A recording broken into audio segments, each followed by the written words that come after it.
Hey folks, welcome back to the Sedgwick Jimmy channel. We're certainly glad to see you, and today we're looking at the raising of Chicago in the 1850s and 60s. Why did they raise parts of the city and how did they do it? Well, that's what we're here to talk about, so let's just get into it.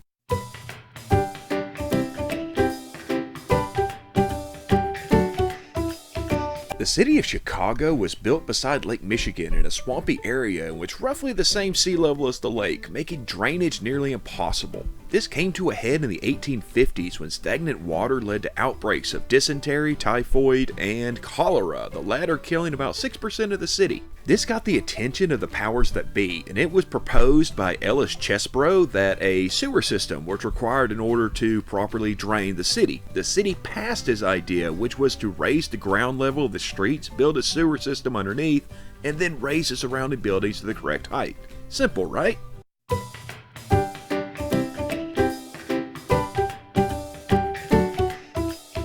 The project began in January of 1858 with the raising of a 4-story, 750-ton stone building to a new level 6 feet higher. To do so, they used about 200 jack screws in order to raise it little by little, and the building remained undamaged.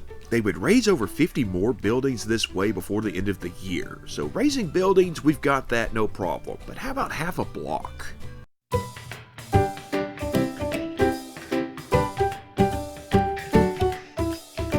In 1860, they began to raise nearly a block of buildings on Lake Street, and what was interesting here was that the businesses inside the block never closed. They stayed open even as the building was increasing in elevation. It took 5 days and 6,000 jacks to raise it up almost 5 feet. Don't worry, I did the maths.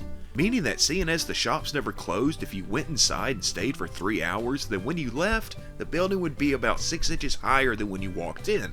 And no, the people inside could not tell that the building was actually going up. They continued with the operation, raising stone and brick buildings and even an iron building that weighed 27,000 tons was raised by 28 inches. Again, all this was done without any structural damage to the buildings and without closing any businesses within those buildings down. They even raised an open hotel 6 feet with a few people complaining about the steps outside becoming steeper, but that's about it.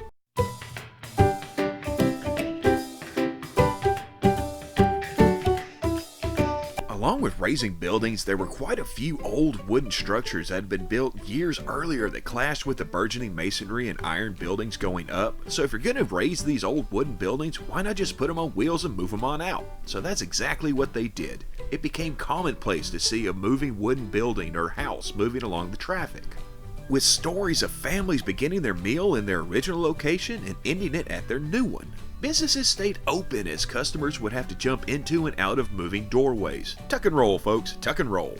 In time, most of the city was raised, the sewer system was built, and the drainage issues were alleviated. But then, not much later, they had that fire. But that's another tale for another time. And that's just going to about do it for our quick look at the feat of raising Chicago. And if you liked it, why don't you give us a like? If you want to see more, give us a subscribe. If you have anything to add or any ideas for future episodes, well, head on down to the comments and let us know. We appreciate you watching and hope to see you here again in the future for more Sedgwick Jimmy. Come check it out.